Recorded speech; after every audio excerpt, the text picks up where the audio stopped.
Sir Kanyakumari to Kashmir వరకు McDowell whisky అనేది నాకు తెలిసినంత వరకు అయితే 65 నుంచి నేను చూస్తున్నాను 16 ఏళ్ళ కుర్రోజు నుంచి యూబీ బీర్ కానీ కింగ్ ఫిషర్ కానీ టోటల్ చూస్తున్నాం మనం ఈ రోజు ఏదైతుందో అది అవైలబిలిటీ మీకు ఇక్కడ ఉందా చెప్పండి 4 సంవత్సరాల తర్వాత వచ్చింది అనుకోండి ఈ రోజు మ్యాక్డోల్ అంటే షావెలస్ మాగుంట సుబ్బరామిరెడ్డి గారు ఉన్నప్పుడే దాదాపు 85 నుంచి వాళ్ళు డీలర్ సౌత్కు కేరళ కర్ణాటక ఆంధ్ర అండ్ తమిళనాడు వాళ్ళ పార్టీలో ఎంపీ ఉండే కదా తను అదే తీసుకోలేదు కమిషన్లు అడిగాడు సార్ సార్ ఇవాళ 10 రూపాయల కొట్టుకు సార్ ఇక్కడ ముంగట 10 రూపాయల కొట్టుకు డిజిటల్ ఫోన్ పే కొడుతున్నాం 1000 రూపాయలు క్యాష్ ఎందుకన్నా ఎందుకు క్యాష్ 1,00,000 రూపాయల మన ట్రాన్సాక్షన్ వచ్చింది 1 lakh అంటే 4.5 yearsలో 1,00,000 రూపాయల ట్రాన్సాక్షన్ క్యాష్ 5-10% అది సో ఈ విధంగా దాంట్లో ఏదైతుందో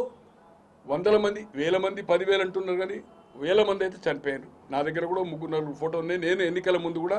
ఇంటర్వ్యూ చేశాను షాపులకు పోయాను ఏది తాగితే ఏమైతే అని సార్ చీప్ లిక్కర్ అంతకుముందు 90 రూపీస్ ఉంటుంది సార్ ఏది 2014 నుంచి 19 వరకు 19 నుంచి 24 వరకు ఏదైతుందో 230 రూపీస్ ఎనీ చీప్ లిక్కర్ అంటే ఈ కూలీనాలు చేసేవాళ్ళు ఆ 235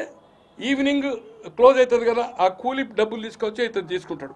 కరెక్ట్గా 235 స్టాక్ అయిపోయిందని 325 ఈ విధంగా ఏదైతుందో ప్రజలు లూటు మార్చేసిండ్రు క్లారిటీగా అన్ని దిక్కుల నుంచి ద్వారాలు ఏదైతుందో జగన్మోహన్ రెడ్డి దగ్గరికే డబ్బులు పోయినాయి బంగారం పోయింది డబ్బులు పోయినాయి ఈరోజు ఎందుకు ఒక ప్రజాప్రతినిధి అనేవాడు సాలరీ తీసుకునే మంత్రి కావచ్చు ఎమ్మెల్యే కావచ్చు ఎమ్మెల్సీ కావచ్చు కార్పొరేషన్ కావచ్చు ఏసీపీ కింద వస్తుంది సార్ రామచంద్రరావు అని మంత్రి ఉండే ఖైరతాబాద్లో జనార్దన్ రెడ్డి గారిని ఓడించి ఏదైతుందో పి జనార్దన్ రెడ్డి 83లో కార్మిక మంత్రి ఒక 10,000 ఛాంబర్లో పోయి ఏసీబీ తీసుకొని మంత్రి తీసేసింది సార్ 1,00,000 రూపాయలు బంగారు లక్ష్మణ్ గారు రాజ్యసభ ఉండ్రి ఆల్ ఇండియా బీజేపీ ప్రెసిడెంట్ అతన్ని 1,00,000 రూపాయలు ట్రాప్ అయినందుకు ఏదైతుందో టెలిఫోన్ అది అయినందుకు ఆయన అధ్యక్ష పదవి పోయింది సో ఈరోజు చంద్రబాబు గారు చాలా క్లారిటీగా వచ్చేసిందంతా నేను అడుగుతున్నా ఇప్పుడు ఏదో ఫామ్ హౌస్ గేమ్ హౌస్ చేసిండు ఈరోజు తాడేపల్లి రైడ్ చేసింది అనుకోండి బెంగళూరు ప్యాలెస్ అయితేనో ఆ స్టేట్ గవర్నమెంట్ పర్మిషన్ తీసుకోవాలి ఇస్తుంది అలాగే ఇడుపులపాయ అనుకోండి హైదరాబాద్ అయితే ఏముండయి అలాగే పులివెందులు అనుకోండి ఈరోజు 1,000 కేజీల కొద్ది బంగారము 1,00,000 కోట్ల రూపాయలు 1,000 కోట్లు అయితే ఖచ్చితంగా క్యాష్ దొరుకుతుంది అక్కడ ఆ పని చేయాలి చంద్రబాబు గారు కానీ చంద్రబాబు గారు ఎందుకంటే 5 సంవత్సరాలు నేను అధికారంలో ఉంటా ఆదరబాదరగా అరెస్టులు చేసి కేసులు పెట్టి గోడలు దునికి దర్వాజాలు వెలగొట్టి చేస్తే ఏదైతుందో పబ్లిక్లో రియాక్షన్ వస్తుంది చట్టము తన పని తను చేసుకోపోతుందని ఒక ఇన్స్ట్రక్షన్ అంటే వాళ్ళ కార్యకర్తలు కానీ ఎమ్మెల్యేలు కానీ ఎందుకు ఇంకా చర్యలు తీసుకుంటలేని ఆతృత పడుతున్నారు కానీ తను తొందరపడడం లేదు ఇంకా 4 సంవత్సరాలు అధికారం ఉండడం ఖాయము 1 by 1 టోటల్ కేసు ఎస్టాబ్లిష్ అయిన తర్వాత క్యాచ్ చేద్దామనే ఉద్దేశం ఉంది కానీ ఆల్మోస్ట్ ఆల్ టోటల్ పర్ఫెక్ట్ అల్టిమేట్గా జగన్మోహన్ రెడ్డి దగ్గరికి పోయింది అనేది ఎస్టాబ్లిష్మెంట్ అయింది ఇప్పటికైనా ఏదైతుందో నేను అనుకుంటున్నా నేను ఎవరితో వచ్చి మాట్లాడతలేను సెప్టెంబర్ లాస్ట్ వీక్ లోపల 100% అరెస్ట్ కావడం ఖాయము 99.9 కొందరు అనుకుంటున్నారు బీజేపీ పర్మిషన్ ఇయ్యది ఎందుకు ఏది బీజేపీ పర్మిషన్ బీజేపీని ఎందుకు అడుగుతారు చంద్రబాబు గారు రైట్ అక్కడ కూటమిలో ఉన్నాము ఇక్కడ ఉన్నాము ఈ రాష్ట్రానికి ఇతోధిక సహాయం చేస్తుండు కనుక ఒకసారి చెప్తాడు కేసు పొజిషన్ ఇది హోమ్ మినిస్టర్ చెప్తాడు ప్రైమ్ మినిస్టర్ చెప్తాడు వాళ్ళు నో అనే అవకాశమే లేదు నో అనే దే నోస్ మొన్న ఎన్నికల్లో కూడా ఆయన గురించి ఏం మాట్లాడినరో మనం చూసాము కూటమి తరఫున వచ్చినప్పుడు మోడీ గారు కానీ షా గారు కానీ ఖచ్చితంగా జగన్మోహన్ రెడ్డి గారు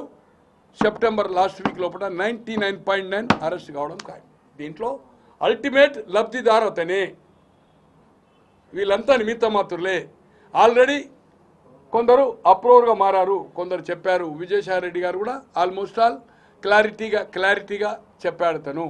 ఫస్ట్ ఆయనది ఉండే తర్వాత ఎక్కడో లావాదేవీల్లో ఆయన బయటకు వచ్చాడు ఆయన సార్ ఎవరండి రాజకేశ్వర రెడ్డి మీటింగ్ అయింది హైదరాబాద్లో విజయసాయి రెడ్డి ఇంట్లో ఉండేది హోల్సేలర్ అందరూ పిలిచి హయత్లో సుబ్బరామిరెడ్డి గారి హోటల్లో డీల్ అయింది ఇక్కడ ఆంధ్రప్రదేశ్లో వ్యాపారం అక్కడ తెలంగాణలో ఎందుకండి వాళ్ళతోటి డీలుతో ఖచ్చితంగా దీంట్లో కొత్త ఏం కాదు సార్ అల్లిబిల్లి కంపెనీలో ఏమవుతుందో కానీ అంతకుముందు గతంలో 16 నెలలు జైలుకు పోయిండు దాంట్లో ఫైన్ పడవచ్చు. అలీబిల్లీ కంపెనీ అంటే ఫారెన్ కంపెనీలు, షూట్ కేస్ కంపెనీలు. దీంట్లో మాత్రం క్లారిటీగా దాంట్లో ఫైన్ పడే అవకాశం ఉంది. ఎందుకంటే అలీబిల్లీ కంపెనీలు ఇంకోటి బయట నుంచే అమౌంట్ మాత్రం రిజర్వ్ బ్యాంక్ గైడ్ లైన్స్ ప్రకారమే ఎంతైతే బైలాస్ ఉందో ఆ లా ప్రకారమే షూట్ కేస్ కంపెనీలతోటి పైసలు వచ్చినాయి. కానీ ఇక్కడ షూట్ కేసుల కంపెనీ అయినా ఇన్కమ్ ట్యాక్స్ అయితే ఎట్లయితే ఫైన్ వేస్తారో వైట్ మనీ కింద చేసి బ్లాక్ మనీని, అయితే ఈ కేసులో మాత్రము లిక్కర్ కేసులో జైలుకు పోవడం ఖాయం సార్. Genuine issue. ఆ కాగితం ఆడబేరసి వచ్చాను. తో ఇది కరుణాకర్ రెడ్డి గారు ఫోర్ ఫ్రంట్కి వచ్చి ఎక్కడో నేను అనుకుంటున్న ఈరోజు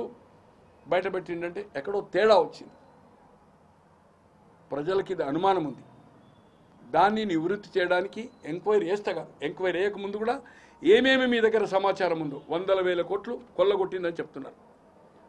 కోర్టుల్లో జడ్జెస్ కామెంట్ చేసి చెప్తున్నారు. Why not of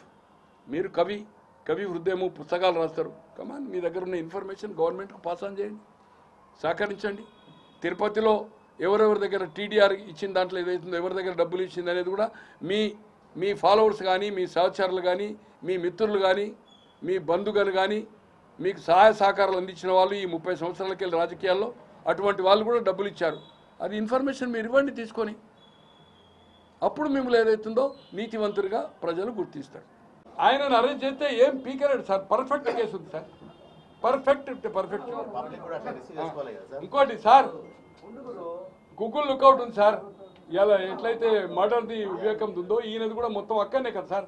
Krishnamohan Reddy ఆయన పేరేంది, వాళ్ళు ఉన్నారు కదా ముగ్గురు. ఇప్పుడు ఆయన పేరేంది, ఆడిటర్ పేరేంది, ముగ్గురు అరెస్ట్ అయింది కదా. ఎక్కడో మైసూర్లో గెస్ట్ హౌస్ అరెస్ట్ అయింది కదా.